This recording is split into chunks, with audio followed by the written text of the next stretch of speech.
Good evening, I'm Judy Woodruff. On the NewsHour tonight, as the U.S. and Iran trade accusations over damaged oil tankers in the Persian Gulf, a look at what Iran's strategy may be in this tense moment.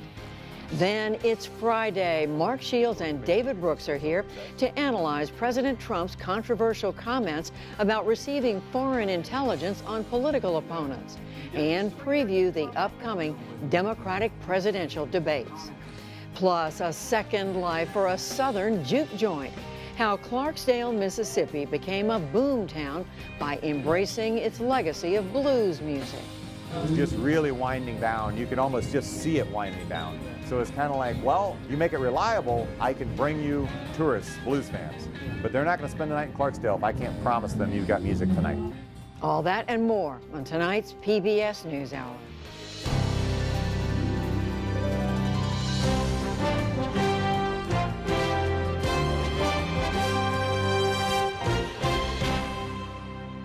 Tensions are still running high in the Persian Gulf region's troubled waters, a day after two tankers were attacked.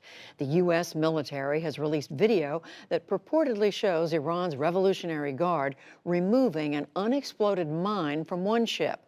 U.S. officials says it is clear that the Iranians were trying to remove evidence, but Iran denied any involvement. We'll explore all of this after the news summary. President Trump today walked back a bit from saying that he might not tell the FBI if a foreign government offered, quote, dirt on a political opponent. He had made the original statement in an ABC News interview. He was asked about it again today in a Fox News interview. I don't think anybody would present me with anything bad because they know how much I love this country. Nobody's going to present me with anything bad. Number two, if I was, and of course you have to look at it because if you don't look at it, you're not going to know if it's bad. How are you going to know if it's bad? But of course you give it to the FBI or report it to the Attorney General or somebody like that. Democrats had condemned the president's initial statement as inviting foreign interference in U.S. elections. President Trump also says that he will not fire White House counselor Kellyanne Conway, despite a government watchdog agency's recommendation. The agency says that her criticism of Democratic presidential candidates has violated the Hatch Act. That law bars government employees from engaging in political activities. The president rejected the finding, saying that Conway has the right to free speech. On another staffing issue, Mr. Trump said he plans to name Tom Homan as his new border czar. Homan was acting head of Immigration and Customs Enforcement from January 2017 until retiring last June. He has since been a contributor to Fox News. In Hong Kong, pressure is building to scrap a bill setting up extradition with mainland China. The bill has sparked mass protests, and police are bracing for more this weekend. But today, several former senior Hong Kong officials sided with the protesters. What the people are attempting to tell this government is that we are very worried about the consequences of passing the extradition bill because no one will feel safe, even in their own beds, after passage of this bill. It places everybody's individual freedom and safety at risk. Some members of Hong Kong's governing cabinet also called today for delaying action on the legislation. South Sudan is warning that a record number of people face hunger and potentially starvation. In a new report, the South Sudanese government and the United Nations say nearly 7 million people are at risk. That is more than 60% of the population. The report blames delayed rainfall, an economic crisis, and the effects of a 5-year civil war. Women across Switzerland went on strike today to demand equal treatment. They walked off jobs and blocked traffic, carrying signs and chanting slogans calling for fair pay and an end to sexual harassment. It was the first such protest in Switzerland in 28 years. It's a historic day because women, whether they protest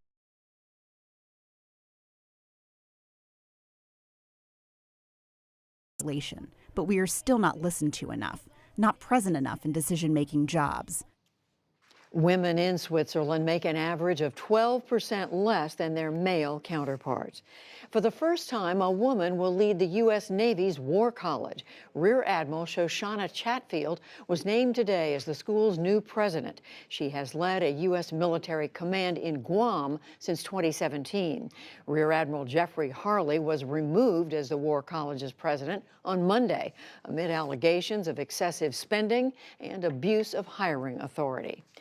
Hundreds of thousands of people marched and celebrated in Tel Aviv, Israel today in one of the world's largest LGBT pride parades. Participants waved rainbow flags, walked with colorful balloons, and danced on floats. Some called for Israel to drop curbs on same-sex marriage and parental rights. On Wall Street, stocks failed to make any headway on this Friday. The Dow Jones Industrial Average lost 17 points to close at 26,089. The Nasdaq fell 40 points, and the S&P 500 slipped 4.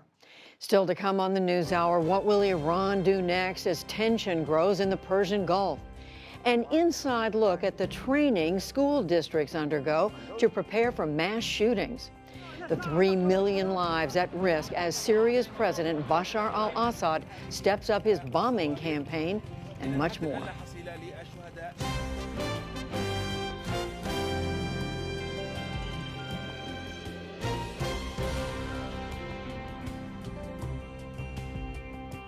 The suspected attacks yesterday on 2 oil tankers near the strategically vital Straits of Hormuz ratcheted already high tensions between the U.S. and Iran to a new level.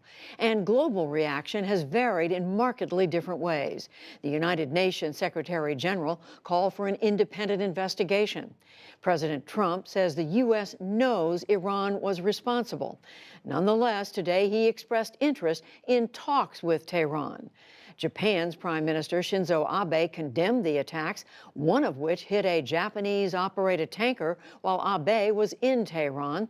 And Iran's President Hassan Rouhani accused the U.S. of radicalizing the situation in the region and pursuing an aggressive policy against the Islamic Republic. At the Pentagon today, Acting Defense Secretary Shanahan had this to say. We have an international situation there in the Middle East. It's not a U.S. situation, and the focus for myself and Ambassador Bolton and Secretary Pompeo is to build international consensus to this international problem. We take a closer look at what is at stake and how Iran might respond with Reuel Marc Gerecht. He was a CIA operations officer in the Middle East in the 1980s and 90s. He's now a senior fellow at the Foundation for Defense of Democracies. And Vali Nasser. He's a Middle East scholar who served in the Obama administration State Department. He's now the dean of the School of Advanced and International Studies at Johns Hopkins University, although soon he will step down from that job in order to advise Democratic presidential candidates. And we welcome both of you back to the NewsHour. So my first question to both of you is, do you accept the Trump administration insistence that this was Iran that was behind these attacks? Vali Nasser? I think more than likely, yes, although we have to see the final proof, and the administration will do well to provide irrefutable proof. But I think more than likely Iran did it. It happened in a way that provides them with plausible deniability. And now there actually is a very interesting situation where the debate is about whether they did it rather than about what are the ramifications and what signal they were trying to send. Do you believe the administration is correct in saying it was Iran? Yeah, I don't think there's any plausible candidate besides Iran. The Islamic Revolutionary Guard Corps naval units have a long history of training and using mines in the Persian Gulf, so I think it's pretty conclusive. So why are they doing this? Why did they do it? Well, I think there are a few reasons. I think most importantly, they're trying to spook the Europeans, the Japanese, and others. They're trying to send a signal to put pressure on the Americans to sort of back off. I think they also enjoy it. I mean, I think there's a certain fillip of revolutionary pride here. Enjoy it? Yeah. I think they've been under tremendous sanctions pressure, and they wanted a means to strike back. They can't strike back directly against the Americans because they know that would be, I think, suicidal. So they go after others, they go after peripheral targets. And I think it gives them considerable satisfaction, as well as, they hope, achieving a strategic goal of getting everybody worried that chaos might break out, war might break out, and the Americans will be put in a tight spot. And Vali Nasser, what do you see as the motive here?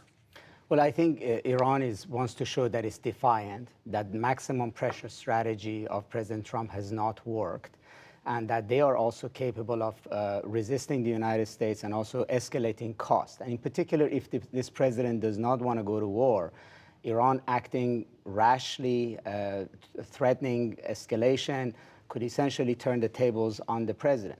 But I also think that Iran cannot go to the table with the United States looking like it's surrendering, like it's capitulating. So given that Prime Minister Abe was in Tehran, everybody was expecting that he had carried messages from President Trump and may bring messages back. I think the Iranians wanted to send a message both to domestic audience and international audience that regardless of what Abe brought to them, they are nevertheless are going to be defined, and this is not going to be easy for the United States. So, Ruul Garek, does this bring Iran closer to what they want? Do these attacks do that? Well, it depends. I think it depends in part on how the United States responds. I think it's eventually the United States is going to have to prohibit them from using mining operations in the Persian Gulf. I think the U.S. Navy is going to get quite cranky about this. If you recall, it was a mine attack in 1988 that led President Reagan to authorize the U.S. Navy to essentially destroy much of the Iranian Navy. So I think the U.S. Navy is inclined to become much more aggressive if the president authorizes it to prevent this type of action. I agree with Vali. I think there is also a predicate being laid for possible negotiations, possible diplomacy. I think the regime is in a very tight spot, and they will perhaps try to find an out with the Trump administration. They may not wait until 2020 to see if the Democrats win. Well, where do you see that going, Vali Nasser? Because on the one hand, the administration has had this maximum pressure, the Trump administration, maximum pressure. But on the other hand, you hear them saying, the president saying, we would consider talking to them. How do you see that coming about or not? Well, I think at one level, the purpose of maximum pressure is not clear. So there are elements of the administration who would want either regime change or for Iran to completely capitulate. And then the president in Tokyo said Iran can prosper under the existing regime, and what I really want is to talk to Iran. So I think the United States would do well if it had a clear strategy and it would signal it properly. But I agree with Ruul that Iran is in a tight spot. They don't have an option of going to war with the United States. That would be the end of the Islamic Republic. They cannot suffer under these sanctions as is, and they ultimately may have to come to the table. But it's going to be a very delicate dance of how they get themselves to the table. And we saw some of this with Kim Jong-un and North Korea, that beating their chest, being threatening, is essentially might be a sort of a way to come to the table. And we shouldn't forget that, the Prime Minister of Japan did not go to Iran without at least having some indication that the Iranians would like to hear proposals from the United States. And it's quite possible that he's carrying back at least certain conditionalities and proposals from Iran. So the public messaging between the two sides may, as Ruul say, may be providing a sort of an umbrella or a cover for some kind of an engagement that might be forthcoming. So it's counterintuitive, but are we saying that the maximum pressure campaign, which may have caused Iran or pushed them into a corner that made them want to do this, Ruul Garek, then may in turn lead to talks? Is that what we're? It's entirely possible. I mean, again, I think it depends what the Iranians do. They're creatures of habit. So since we haven't responded yet to their provocations, and I think in retrospect it was probably a mistake that we didn't respond to the attacks off the coast of Fujairah where there were 4 ships damaged. If we'd been more bold then and said... This is what happened a few weeks ago. Right. If we'd been more bold and said, you do that again, we're going to unloose helicopter gunships on the Revolutionary Guard Corps Navy, this might not have happened. So it depends whether they return to these tactics. I suspect they might, in which case I think the U.S. Navy will have to become more forceful. That could derail or delay the process for the regime if it really is trying to find an avenue to have negotiations with President Trump. But very quickly, right now, we are still waiting to see a clear response from the Trump administration. Is that right? Absolutely. And also, we don't know exactly what Prime Minister Abe brought back and what is relayed to the president. And I think Rule is correct. I think both sides need to show decisiveness as they are perhaps trying to go to talks and gain leverage. But this is exactly why it's dangerous. It can get out of hand, and one signal or one escalation may essentially lead to somewhere where neither country, I think, would want to go. And in the meantime, you had the acting Defense Secretary Shanahan talking today about an international reaction. So we'll wait to see whether that comes together in some way. Rule Mark Garect, Valley Nasser, we thank you. Thank you very much.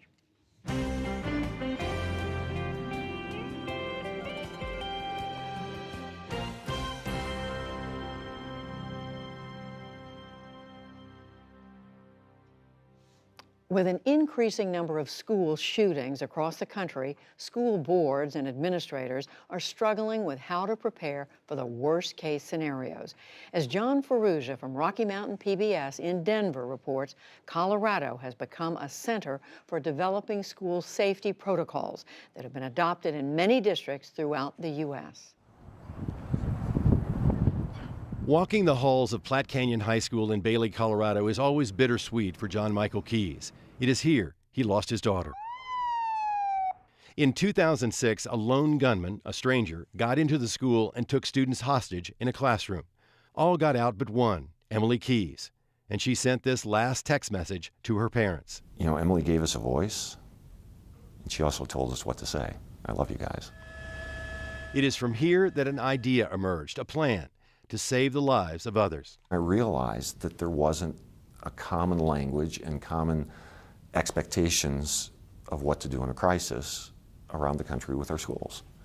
And we found a handful of districts in the country that were using some very specific language in their crisis response, and we packaged it and relabeled it and called it the Standard Response Protocol. The I Love You Guys Foundation, started by John Michael and Ellen Keyes, trains hundreds of teachers, administrators, organizations, and agencies every year to expand the reach and scope of the program. We took lockout, lockdown, evacuate, and we added shelter. And those are the 4 actions of the Standard Response Protocol. We found the Standard Response Protocol in 2009. It changed our lives. And that was John Michael Keyes. That was John Michael Keyes, the I Love You Guys Foundations. John McDonald heads security at the Jefferson County School District. This is the district of Columbine High School, where in 1999, 2 students killed 12 fellow students and a teacher before killing themselves. McDonald and his team, working closely with local law enforcement, are focused on keeping kids safe in schools. He oversees the Frank DeAngelis Center, which was once an elementary school. It is named for the former Columbine High School principal, Frank DeAngelis, who now speaks across the country about the lessons learned from Columbine. This thing is ballistic protection. At this training center, school districts and law enforcement agencies from across the country can train for the worst. In the past year, we've had over 60 agencies, more than 6,000 police officers, sheriff's deputies, state and federal agents training in here, preparing for that given day. The goal is making sure a responding officer, even if working alone, understands the tactics that can help stop a shooter who gets into a school. 32, I got one party down, no movement in room number 1. This is a state-of-the-art, computer-controlled, virtual reality shooter training. Gun! Officers can be run through hundreds of scenarios involving a gunman in one room or in several rooms. It really provides our professionals the ability to go into an environment and train just like they would have to respond, using multiple rooms, noise. But this is just one part of the school safety equation. Another component is how schools immediately respond before law enforcement arrives. Get everybody inside, we're going to lock those outside doors. That brought John Michael Keyes, with program in hand, to Jefferson County. Came to me, sat down in our office here, and I said, how much? He said, I'm not going to charge you anything. I just want you to try it. Call him back the next day. I said, I don't believe in testing it. We're going to implement it. We started training on the Standard Response Protocol in all of our schools, and it was battle tested that year. In February of 2010, 3 weeks before our Deer Creek Middle School shooting, we first went into that school and trained and talked to the teachers and the administrators about what they'd see, what it'd feel like, what they needed to think about. There he is, there he is. On that day, a mentally ill man shot and wounded 2 students outside Deer Creek Middle School before being tackled by a teacher and subdued. I support this program and have for many years. And that is why John McDonald is often right alongside Keys, helping to train the standard response protocol. I believe it to be the fundamental program that we base all school safety on here in this district and so many districts across the state of Colorado and now across the country and Canada. The I Love You Guys Foundation has mapped where school districts are now using the standard response protocol, and the list continues to grow. But despite their efforts, John McDonald says there are still huge gaps in school safety training across the country. There are no national standards, there's no state standards, there's no local standards other than what we decide and determine, and that's a struggle. Frankly, that worries me a lot. For Jefferson County and many other school districts, student and staff training and law enforcement response are just 2 components of a comprehensive safety plan. Columbine also changed school access and school surveillance. And you have to be on a video intercom to get into a school today.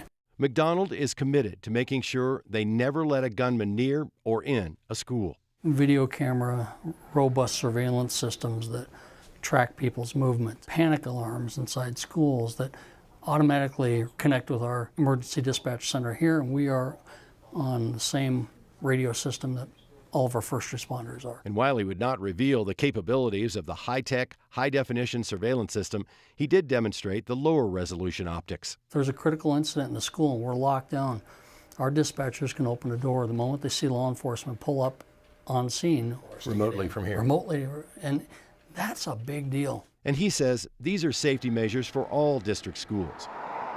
But for Columbine High School, there are even more unique security elements that can't be discussed. For so many, it is a place of hope and inspiration. A lot of victims come here, but so too do a lot of people who are inspired by the killers. And that's been the biggest challenge for us. How many people have tried to get in the school? We're averaging about 198 a month. A month? A month. 198 people a month are trying to get into school. Yeah. And what do you do? I mean, you have people there, obviously. Oh, we stop them. We engage outside the building, not inside. I'm not giving them the opportunity to get in. And McDonald says, unlike in 1999, when there were unheeded warnings about the killers being violent in their writings and conversations, today, if there are threats, whether spoken, written, or on social media, his team will react quickly. Look, if you say you're going to kill us, you say you're going to blow us up, I believe you. And we're going to send law enforcement to your house, and we're going to try to get consent to search your room from your parents. And we're going to try to bring your parents in on this and make them a partner with us, because we're not going to allow this to happen. And we're going to make sure that in our environment, you and everyone else around you is safe and secure. That is the message from a school district that has experienced mass murder. And it's a message officials here hope other districts across the country will take to heart to prevent yet another school shooting. For the PBS NewsHour, I'm John Ferrugia in Denver.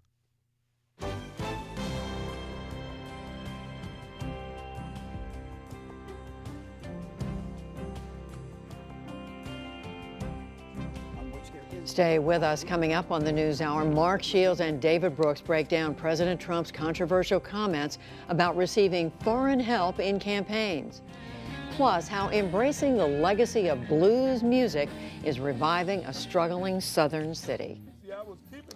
But first, in Syria, there is a tale of 2 territories. The final stronghold of those opposed to the Assad regime is the target of relentless attacks and the source of constant tension between Syria and neighboring Turkey. And then there is the area liberated by the U.S. and its allies.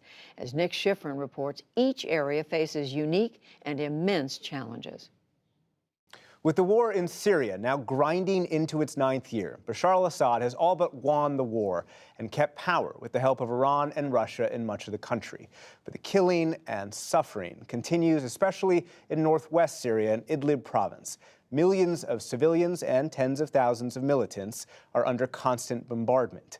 Meanwhile, in northeast Syria, the Syrian Kurds, with U.S. and European backing, destroyed ISIS's stronghold nearly 3 months ago. The Kurds control a vast area, but many of its major cities are destroyed, and they live with the threat of a promised U.S. withdrawal.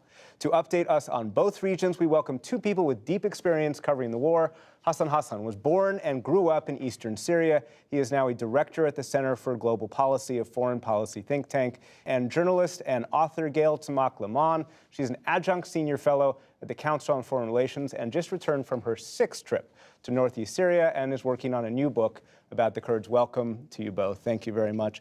Hassan Hassan, let's start with you in Idlib. We've covered this story before. How bad is the onslaught by the Syrian regime and the Russian Air Force against this last location where rebels are living?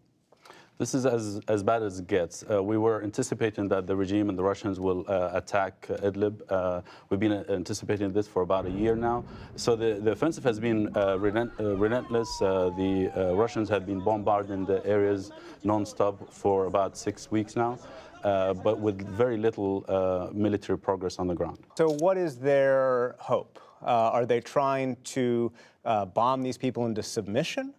These people don't have very many places to go other than across the border in Turkey, or is it more of a limited goal?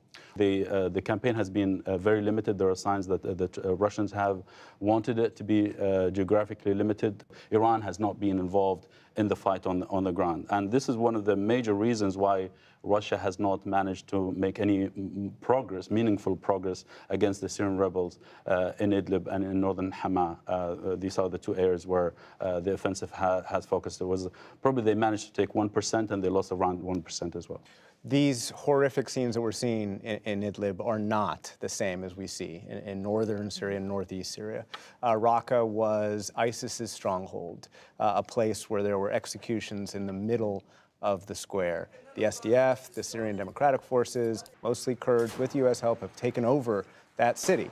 Is it a real city today? Does it have real problems? It is. It's a real city with real problems, led by a non-state actor with real state issues. Right? And so what you see now is a real fragile stability. One shopkeeper we visited, I was really worried her business was going to be closed after it was very slow in December. And we walked in this time, and not only does she have a great business that's going and a sewing machine that's up, but she has a 14-year-old girl from her family who's helping her and clerking, also. And so you see this real fragile stability taking hold amid enormous challenge and a real threat of ISIS reemergence. So what they're looking for is any opening that they possibly can use. And it's interesting, one mother we met said, what we really love is that women are in all kinds of new roles all around Raqqa. What we're really worried about is the city falling back into chaos. And that's what you hear a lot. One of the big challenges also in that part of the country is what to do with the people who were either held by ISIS or were members of ISIS, especially the so-called ISIS wives. These are women who traveled with their husbands to join ISIS. How do they feel about ISIS today, and how are they raising their children? So it depends on who you talk to. The women that we spoke with, and I think that you should call them both ISIS wives and followers, right? Because they were very much adherents to what was happening. And so you talk to them and you hear this mix of real disappointment and disillusionment with Baghdadi, who was the head of the Islamic State, because they are deeply bitter about the fact that children of these women who were part of ISIS died of starvation in Baghouz, in the last ISIS holdout, while leadership had access, as one mother told me, to potato chips and juice and Pepsi, while our children died in our arms. And you really do hear that now. At the same time, you have this United Nations of ISIS that is in this whole camp with people from Seychelles and Germany and Amsterdam and all kinds of countries, right? And you walk in and you hear a real rainbow of languages being spoken as people talk about it, and you see how far-reaching this project was. And you wonder, there is this camp in Hor had 9,000 people in a school running before Baghouz. It was prepared for 30 to 40,000. It now has 73,000 people, at least 60% of them children. And they're trying to figure out what to do with this, including all of the foreigners who absolutely no one wants to take back. Because the Kurds don't have the capacity, really, to do much with them. Up until a few months ago, right? I mean, they were fighting the people. And now we've asked them to please, not only house them, feed them, shelter them, make sure that viruses don't spread, that the healthcare is taken care of, but also help us hold people that their own home countries don't want. Let's quickly look toward the future. Hassan Hassan, what do you see in Idlib? Do you think this onslaught will continue, and are we going to see it spread past Idlib? Well, I think both Russia and the regime will eventually want to take all Italy, because this is the last stronghold held by the Syrian rebel forces. In my opinion, the preference by the Syrian regime is to demolish the whole area. The reason why that is because they know that even after they expel the Syrian rebel forces from these areas, that will turn into an endless underground campaign, insurgency by these forces. So they don't want to take chances, essentially, of having some remnants of the rebels in that very critical area. Gail, Tamak Laman, what do you see quickly in north and northeastern Syria? These threats to stability. Do the Kurds have the capacity to prevent instability, and is the U.S. focused enough on it? So the U.S. is the Oz-like presence that you don't see, but everybody knows. And so far, they've been able to keep out the regime, Iran, Turkey, and they've been able to keep ISIS more or less at bay with a partner force that is doing its job every single day. So the challenge is what comes next, and that has always been the question. You talk to SDF leadership, to folks who are part of this partner force, and they are focused on trying to work with the Americans to get to a deal with Turkey. They're very quick to talk to you about it. Whether that deal can be achieved is a whole other question. Gail Tamak Laman with Council on Foreign Relations, Hassan Hassan, Center for Global Policy. Thanks to you both. Thank you. Thank you.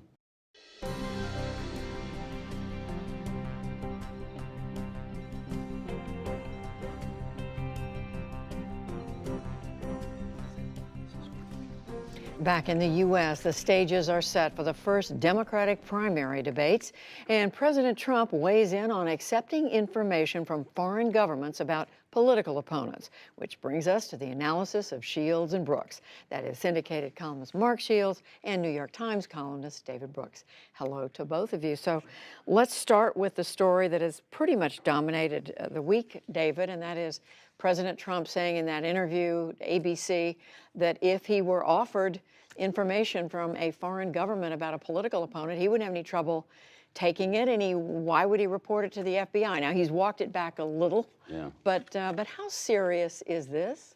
Well, it's a great moment in moral philosophy when you're asked if you're going to cheat, and you say, of course, everyone cheats. I salute him for not pretending to be better than he really is. He's pretty candid about it. But I do think that's a bit of his mindset, that the rules, everybody breaks the rules, and maybe he conducted his business life that way, and he certainly wants to do that. It's just his natural reaction is, of course, everybody breaks the rules. What's disturbing to me is not so much him, we sort of know him already, is how many Republicans are now walking themselves up to the position, well, we're in a death match, and so we need a leader like that. And I think in order to justify their support for President Trump, they've talked themselves, or many people have, into the position that this is a life or death struggle, the left is out to destroy us, and so breaking the rules is what you got to do.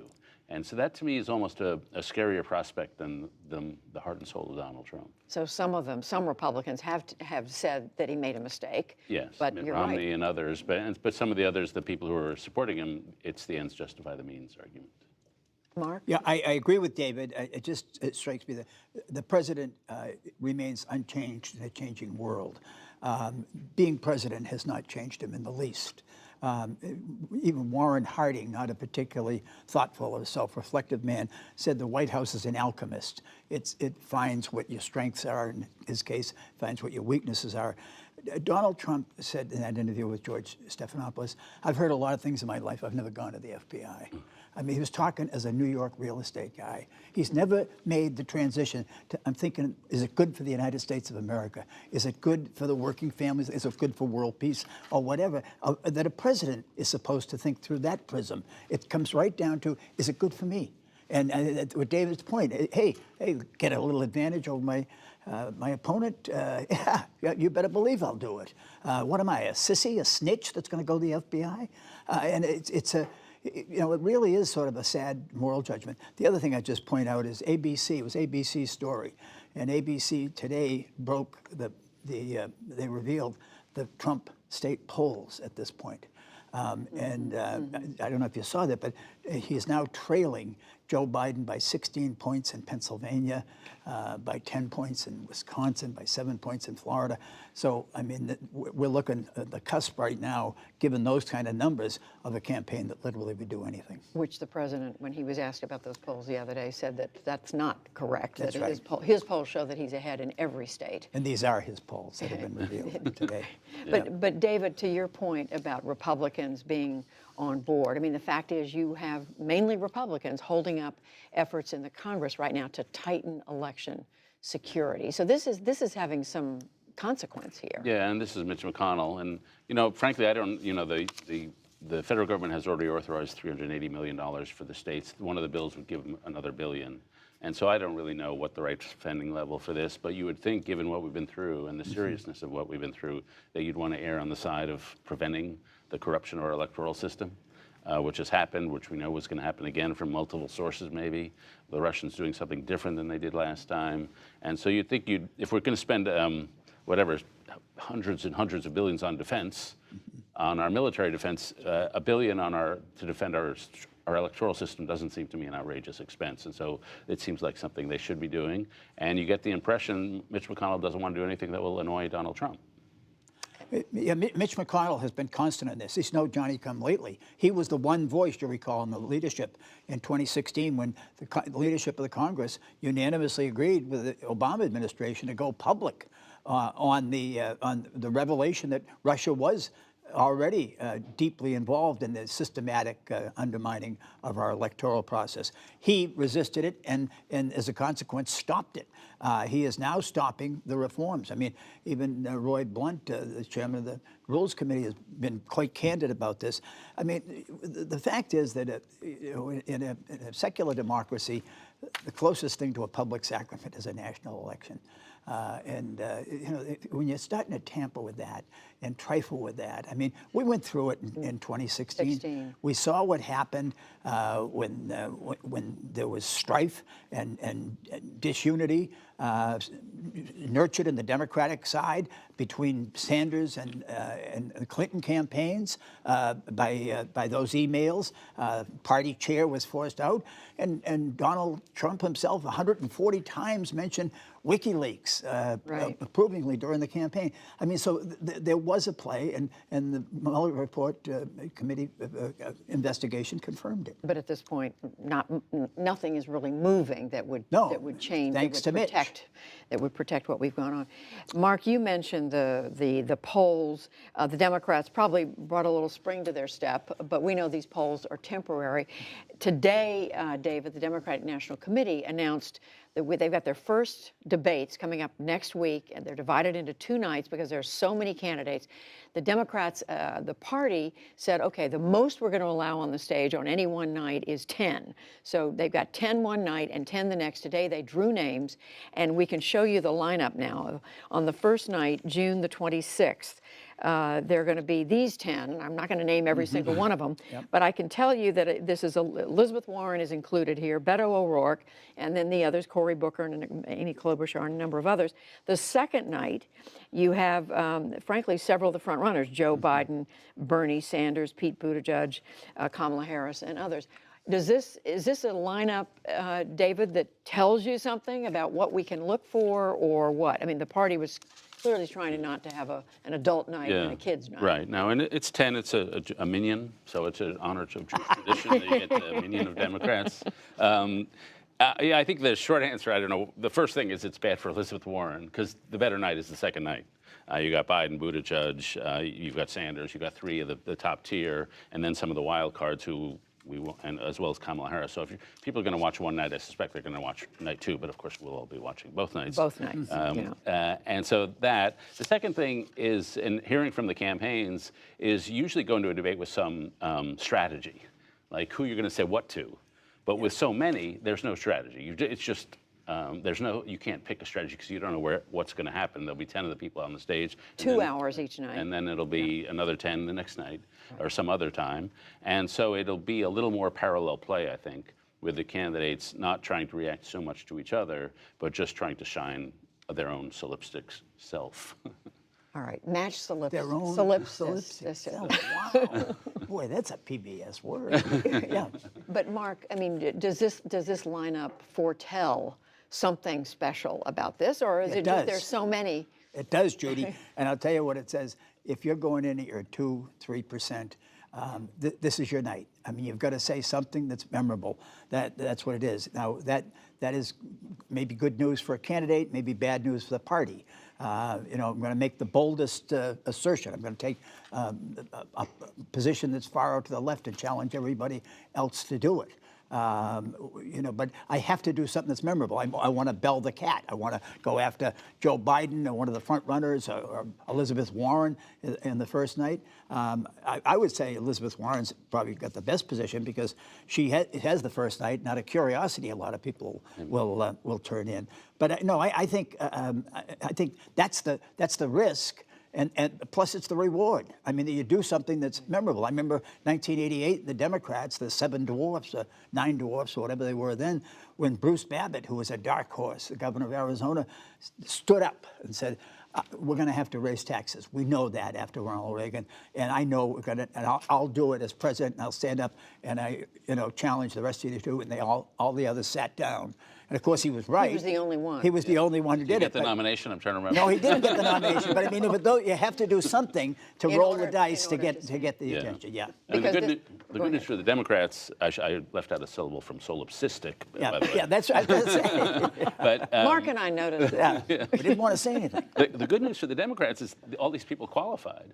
Because you had to get, what was it, 65,000? That's right. And be at least at X percent. And so you have all these people, some of them not so well known, they all did it. Right. And that's a sign that Democratic interest is super high and that we could be seeing exponentially record turnout, either through primaries or maybe through the whole year. I'm expecting we're going to have a huge viewership of both nights. Are you really? Okay. But Mark, you mentioned the candidates having a chance to stand out. There are a few of them who are now beginning to take shots, or mini shots, I guess we can say, at the front runner, Joe Biden. Last night I interviewed Beto O'Rourke here, and he took what I think you can say is a gentle swipe at the former vice president. Let's listen. I think some of the appeal of the vice president's candidacy is a return to an earlier era. And while we are grateful for that era, and certainly for the service of President Obama, I think we need to be focused on the future, because even before Donald Trump, we had challenges in this country. Even before President Trump, we had challenges. Yes, that's true. I don't think anyone's going to argue with that. Nostalgia isn't what it used to be. That's the Beto O'Rourke bumper sticker. I mean, I can understand that. I think more than anything else, it was a subtle, non-venomous way of raising the age issue. That Joe Biden is yesterday, I'm tomorrow. Tomorrow basically wins in American politics. I think today might be an exception when yesterday looks pretty darn good to most Americans. Is that effective for him to be doing that? Yeah, well, I think he's not the only one. Substantively, there is an argument whether the Democrats want to continue on the Obama-Biden trajectory or they want a totally different trajectory. And Sanders, Warren, and maybe Beto are sort of on a different trajectory. I personally don't think it's effective to do it right now. Yeah. I think that the Democrats, even with all these good poll numbers, are terrified of blowing this. And they do not want to sully each other too much. I think there's going to be low market, especially early in the campaign, to sully the other candidates. Second, people like Joe Biden. And so there's some expectation from some of the other campaigns that he's just going to fade on his own, or they hope he will. But anyway, to go out so early and to be negative, even if it was pretty gentle. It was a pretty gentle. It was pretty gentle. But I would make just a larger point that I think going after each other as heavily and as hard as Sanders and Clinton did, or as Obama and Clinton did, I think that's probably the wrong formula this year. And that's my question, Mark. I mean, is that the kind of thing that we're going to look for in these debates next week? How hard are they going to go? Are they going to be prepared? We will say we're looking for substance and new ideas, but we will look for elbows and knees and the groin and all sorts of rabbit punches and that, and whether in fact they're rewarded for it. I think the urgency, the sense of urgency that you've got to break through in one of those appearances is so strong and so compelling, overwhelming. And this week we saw, David, we saw Bernie Sanders talk about democratic socialism. He's clearly feeling some heat from, maybe not so much from Democrats, although they've expressed their differences, but also from Republicans.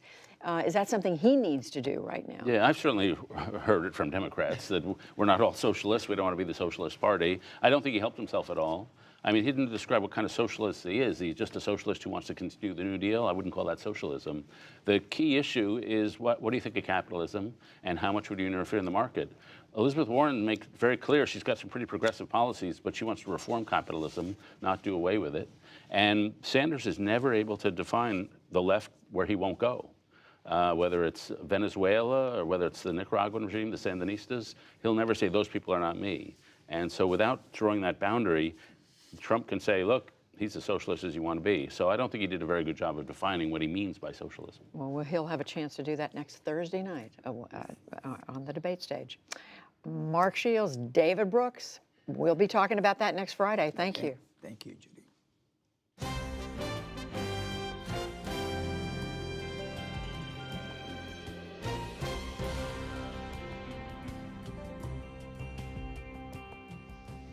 And now, a music festival attempting to keep the blues alive in the Mississippi Delta and revive a struggling town. Jeffrey Brown reports it's part of our arts and culture series, Canvas, and our look at American creators.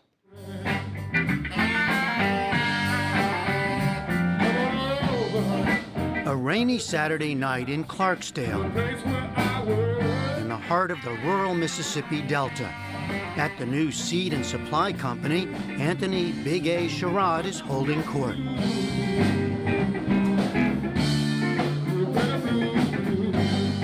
It was just one act in a town-wide celebration of the blues that for 16 years has been bringing thousands of fans here, rain or shine, each spring. It's wonderful, man. It's lovable. They love the blues, just like I do. They came from all around the country and all over the world, including this contingent from Australia. This year, the festival featured more than 100 performances. For the kids, there were racing pigs and a monkey riding a dog herding goats.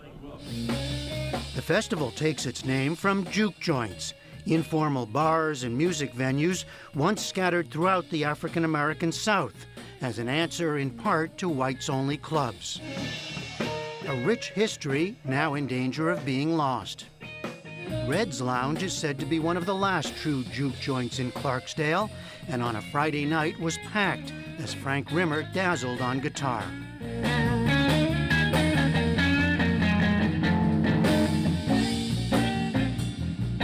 See, I was keeping it a secret. I don't know, somehow it got out. Red Patton has been running this place for more than 40 years. So why do you think people are coming here from all over the world? They keep coming. They heard I was a mean son of a bitch. That's what that is.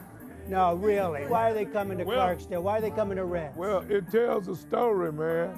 And a lot of them have gone through certain things, you know, but didn't know how to express themselves. So in that music, they've learned how to express themselves.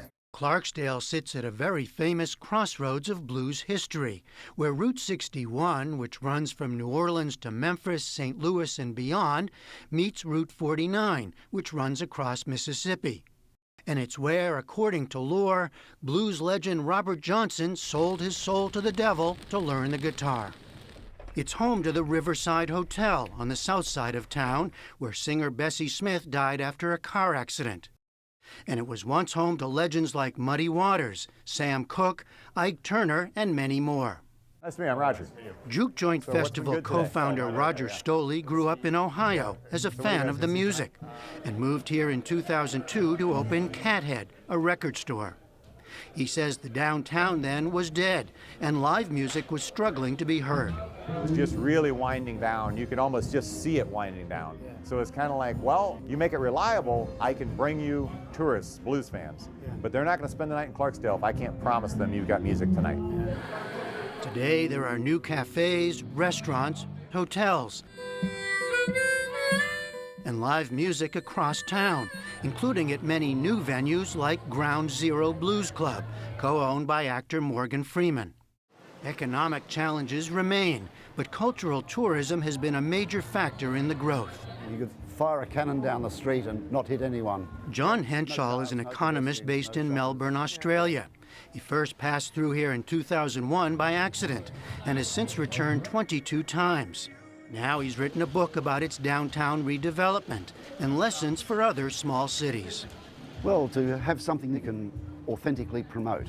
In this case, it's the blues. Something real. Yeah. Something real. Yeah. And it's not just the music, but it's certainly the blues. That's one of the lessons. You've got to promote it. You've got to get people engaged. And increasingly, the Clarksdalians themselves are now recognising what they have here. You mean they didn't before? They grew up with it. They didn't realise that it's something that could be so appealing to people beyond the city limits. In a majority black area, those visitors are overwhelmingly white, as are many of the new businesses. And the challenge here is to make sure the benefits are spread evenly. A lot of people depend on the festival, you know, in Clarksdale because of the economy. Archie Buford is owner of Our Grandma's House of Pancakes, one of a number of new downtown establishments, but one of the few black-owned. What we got to work on is making sure what we do inside the fence gets outside to better the community. The better the community, the better the city. He's getting it all at the night venue. Festival co-founder Roger Stoley. But you know what it is? It's the first puzzle piece on that empty table, and it was an absolutely empty table. And the thing about puzzle pieces is you can build off of that. So now you look at it, there's the obvious things like, okay, well, we got live blues 365 nights a year, which we do. We have a dozen festivals a year, which we do. And it reverberates. It may not save the town obviously on its own, but it's sort of the foundation of what we're doing, at least for downtown revitalization. It's a hope for the music and for the economic benefits it can bring. For the PBS NewsHour, I'm Jeffrey Brown in Clarksdale, Mississippi.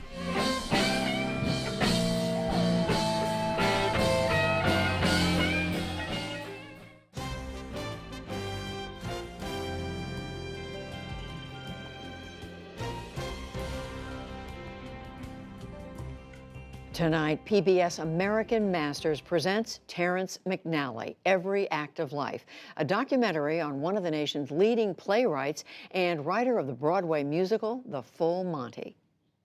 I was in a prep school, and my first play that I did was Next by Terrence McNally. And I remember by the end of the play, I was in tears. I couldn't even finish the play. And the lights went down, and I just felt very raw. And I felt like, wow, I guess that's what acting is. I went by the theater one night, and I saw Patrick Wilson on a Gershwin review, and I thought, this guy is really great, and we're casting Full Monty. The characters in Full Monty, to me, represent everybody who's got some gumption and wants to better themselves. This show was as much about life and love and not taking anybody for granted as any show that I've ever been a part of. That's American Masters tonight on PBS. And that is the NewsHour for tonight. On Monday, we will talk with Democratic presidential candidate Julian Castro. And earlier with Shields and Brooks, I said the Democratic debates are next week. They are actually in 2 weeks. I was in too big a hurry. We will be here to analyze it all. I'm Judy Woodruff. Have a great weekend. Thank you and good night. Major funding for the